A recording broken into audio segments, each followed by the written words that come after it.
Libya से यूनान जाने वाली कश्ती यूनान के करीब हादसे का शिकार होगी।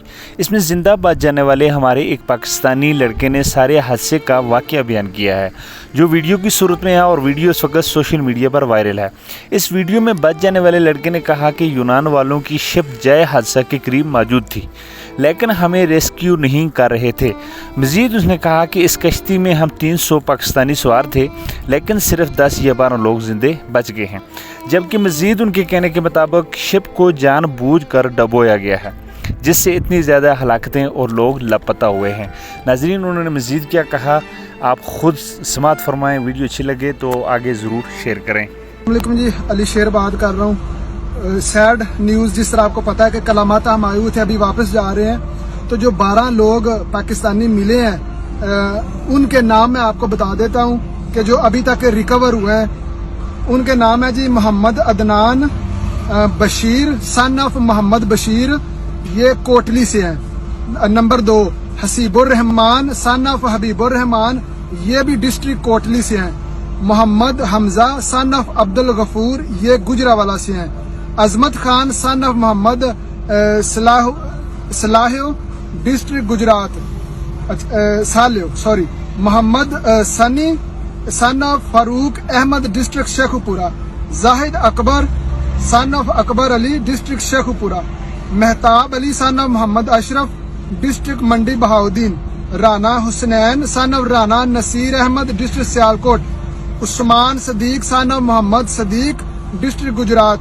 Zeeshan Sarwar son of Ghulam Sarwar Gujranwala. Irfan Ahmed son of Shafi hospitalised, ये हॉस्पिटल में है। इमरान अराई सन ऑफ मकबूल, ये भी हॉस्पिटल में है। ये पाकिस्तानी जिनके नाम मैंने बताए हैं, ये अभी तक मिले हैं, रिकवर हुए हैं। 2 इनमें हॉस्पिटल में हैं, 10 जो हैं वो अभी हमारे एम्बेसी का अमला आया हुआ था तो वो उनसे मिल के गए हैं। बाकियों के लिए आप दुआ करें कि अल्लाह करे वो जहां भी हो खैरियत से हो और नुकसान कम से कम हो। मजीद को अपडेट आती है वो भी हम आपको बताते हैं। इजाजत दें। पाकिस्तान पाइंदाबाद। 100 उत्ते कोई 4 बंदे बचे ने, 80 बंदा जो है ना वो मतलब फौत हो गए, जिन्होंने एक बीबी ते 89 जो है ना वो मरद ने। कम अज कम 5 तो 6 बीबियां सी विच, ठीक है।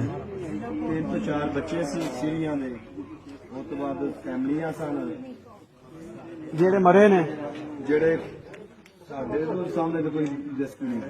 सही है। 104 बंदे जेड़े अपने से गए। यार अलावा कोई पाकिस्तानी सिर्फ हो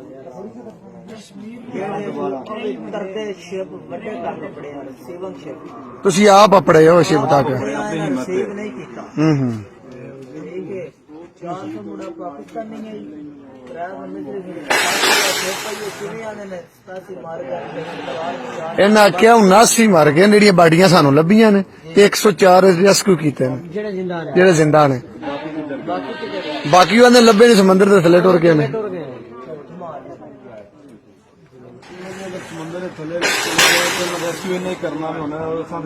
हाँ जी, वो तो हुण पता लगे ना, जिउं जिउं टाइम गुजरेगा। सामने शिप खड़े आने ना, क्यों नहीं रिसीव किया? 2 शिप खलोते हैं साडे कोल, क्यों नहीं रिसीव किया? एक कार्गो शिप है, एक सीमन शिप है, स्पीड बोट डांट, क्यों नहीं रिसीव किया? 4 शिप वो फिर जदों ना रस्सा पाया ते अगनू उल्टिया भी तुहाडा शिप ओदे जदों ना रस्सा पाया ते उल्ट गया। एक मिनट रस्सा पाया, जिवें गड्डी स्टार्ट नहीं करी दी, थल्ले दा कोई खब्बे टायरां जे सज्जे टायरां दी जगह होंदी है। एक मैंने सट मारी, तुहानू पता अपने आप उल्ट जानी ना लोड उत्ते। अपने